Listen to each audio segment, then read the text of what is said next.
भगवान श्रीकृष्णाने मथुरा सोडल्यानंतर तो पश्चिमेकडे गेला। तिथे त्याने एक नवीन शहर बसवलं। ती नगरी द्वारका नगरी म्हणून ओळखली गेली, पण नंतर ती समुद्रात बुडाली।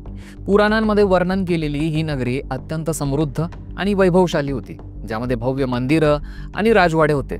समुद्राखाली असणारी नगरी द्वारका नगरी असल्याचा दावा अनेक वेळा केला गेला, आणि विशेष म्हणजे ज्यावेळी हे संशोधन केलं गेलं तेव्हा या समुद्राखाली एका शहराचं अस्तित्व दिसूनही आलं। मागची कित्येक वर्ष यावर संशोधन सुरू आहे, पण तरीही हे समुद्राखालचं द्वारकेचं रहस्य कायम आहे। गेल्या अनेक वर्षांपासून इथे काय संशोधन केलं गेलं, यातून कुठलं रहस्य बाहेर आलं आणि त्यावर वेगवेगळी मतमतांतरं काय, या सगळ्या बाबींबद्दल आपण या व्हिडिओमधून जाणून घेणार आहोत। पंतप्रधान नरेंद्र मोदी यांनी 25 फेब्रुवारी 2024 रोजी गुजरातमधल्या अरबी समुद्रात स्कुबा डायव्हिंग करून पाण्याखालील प्राचीन द्वारका नगरीचं दर्शन घेतलं आणि पूजा केली। त्यांनी याला अत्यंत दैवी अनुभव असं म्हटलं आणि श्रीकृष्णाशी संबंधित या स्थळाशी जोडलं गेलेलं आध्यात्मिक आणि ऐतिहासिक महत्त्व व्यक्त केलं। त्यांच्या या दर्शनाचे फोटोज आणि व्हिडिओज सोशल मीडियावर खूप व्हायरल झाले आणि या घटनेला प्रसिद्धीही मिळाली आणि पुन्हा द्वारकेचा हा मुद्दा चर्चेत आला। पण या संशोधनाची सुरुवात खूप वर्षाआधीच करण्यात आली होती। द्वारकेच्या संशोधनाची सुरुवात ही 1963 मध्ये झाली, जेव्हा आर्किओलॉजी डिपार्टमेंटने इथं खोदकाम केलं। या खोदकामात प्राचीन अवशेष, दगडी नांगर आणि शहराच्या भिंतींचे काही तुकडे सापडले। हे अवशेष दुसऱ्या सहस्त्राब्दी इसवी सन पूर्व काळातील म्हणजेच हजारो वर्षापूर्वीचे असल्याचं सांगितलं जातं, जे महाभारताच्या काळाशी मिळते जुळते। तेव्हापासून समुद्राखालच्या या भागाचे संशोधन सुरू झालं।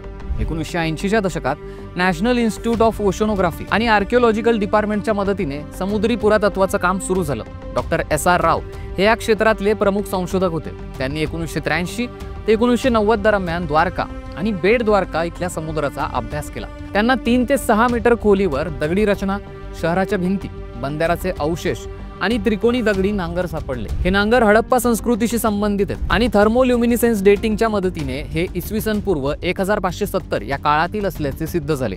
डॉक्टर राव यांनी the lost city of Dwarka हे पुस्तक लिहिलंय, ज्यात त्यांनी हे अवशेष महाभारतातल्या द्वारकेशी जोडले। त्यांच्या मते हे शहर इसवी सन पूर्व 1500 या काळातलं आहे आणि ती एक प्लॅन्ड सिटी होती, ज्यात बंदरं, भिंती आणि सिंचन व्यवस्था होती। नॅशनल इन्स्टिट्यूट ऑफ ओशनोग्राफीच्या अभ्यासानुसार द्वारका हे प्राचीन काळातलं एक महत्त्वाचं व्यापारी केंद्र होतं, जिथे शंख आणि मासे यांचा व्यापार होत असायचा। 1990च्या दशकात तिथला जास्त अभ्यास केला गेला। 1998 मध्ये आर्किओलॉजी ऑफ बेट द्वारका या अभ्यासात मध्ययुगीन काळातील दगडी नांगर आणि प्राचीन काळातलं एम्फोरा म्हणजेच मातीच्या भांड्याचे तुकडे सापडले। 2000 सालच्या एका पेपरमध्ये समुद्री पुरातत्वज्ञ AS गौर आणि S त्रिपाठी यांनी द्वारका हे प्रोहिस्टोरिक काळापासून म्हणजे प्राचीन काळाच्याही खूप आधीपासून ते आधुनिक काळापर्यंतचं शहर असल्याचं सांगितलं। 2005 ते 2007 दरम्यान ASIच्या अंडरवॉटर आर्किओलॉजी विंगने द्वारका आणि बेट द्वारका इथे मोठं खोदकाम केलं। या अभ्यासात हायड्रोग्राफिक सर्वेक्षण म्हणजे मॅथमॅटिक अभ्यास आणि स्कुबा डायव्हिंगचा वापर करण्यात आला।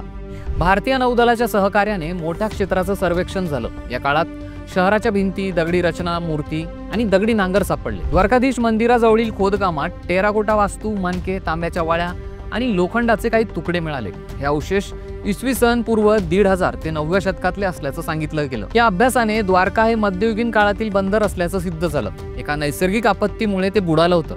2007 नंतर इथल्या रिसर्चचा स्पीड थोडा मंद झाला होता, पण 2024 मध्ये हे काम पुन्हा सुरू झालं।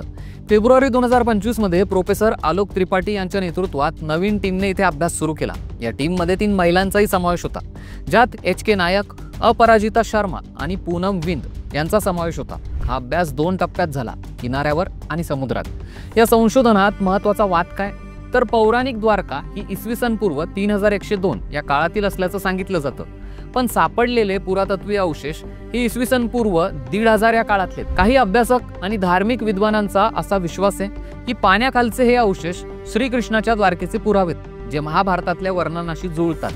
त्यांच्या मते या शोधामुळे भारतीय पौराणिक कथांना ऐतिहासिक आधार मिळतो। तर काही पुरातत्वशास्त्रज्ञ आणि इतिहासकारांचं मत असं आहे की हे अवशेष सिंधू संस्कृती किंवा इतर प्राचीन सभ्यतेच्या बंदरांशी संबंधित असू शकतात, ज्याचा श्रीकृष्णाच्या द्वारकेशी डायरेक्ट काही संबंध नाहीये। पाण्याखालच्या संशोधनात टेक्नॉलॉजीची लिमिट आणि अपुरा फंड यामुळे द्वारकेच्या अवशेषांचा सखोल अभ्यास करणं अजूनही कठीण आहे. समुद्राच्या खाऱ्या पाण्यामुळे अवशेषांचे संरक्षण आणि अनालिसिस करणंही कठीण जातंय. पण प्रगत तंत्रज्ञान आणि सखोल संशोधनाने द्वारकेच्या रहस्यांचा उलगडा होऊ शकतो. जर भविष्यात अजून चांगली टेक्नॉलॉजी आली तर या वादांचं निराकरण होऊ शकतं, ज्यामुळे द्वारकेच्या प्राचीनतेचं आणि ऐतिहासिक महत्त्वाचं स्पष्ट चित्र समोर येईल. सध्या तरी भगवान श्रीकृष्णाची असणारी ही द्वारका भारतीय इतिहास आणि संस्कृतीतलं एक रहस्य म्हणून कायम आहे. ही माहिती तुम्हाला कशी वाटली आम्हाला कमेंट करून नक्की सांगा.